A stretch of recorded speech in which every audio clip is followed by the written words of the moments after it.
आज हम इस वीडियो में सीखेंगे कि पक्ष का विलोम शब्द क्या होता है, इसका अर्थ क्या होता है और साथ में हम कुछ उदाहरण वाक्यों से भी इसे और अच्छे से समझेंगे। तो सबसे पहले पक्ष का अर्थ समझते हैं।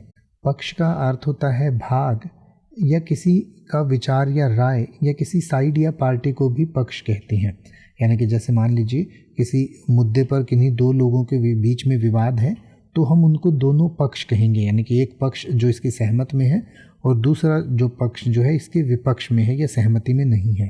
तो पक्ष का विलोम शब्द यानी कि विपरीतार्थक शब्द होता है विपक्ष, और विपक्ष का अर्थ होता है जो किसी चीज़ का विरोधी हो, यानी कि किसी चीज़ के पक्ष में ना हो। इसे आप विरोधी दल, प्रतिवादी या ओपोजिशन कह सकते हैं।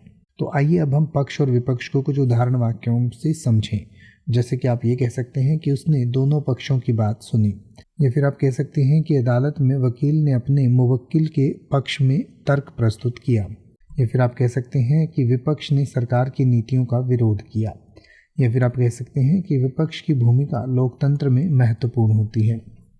अब आप किसी भी वर्ड का मतलब हिंदी और इंग्लिश में YouTube पर सर्च कर सकते हैं। आपको मेरी वीडियो मिल जाएगी जिसमें आप बिना किसी फालतू बकवास के सीधा उस वर्ड का मतलब समझ पाएंगे। तो ऐसी ही वीडियोस को देखते रहने के लिए चैनल को सब्सक्राइब करें और बेल आइकन को प्रेस करें।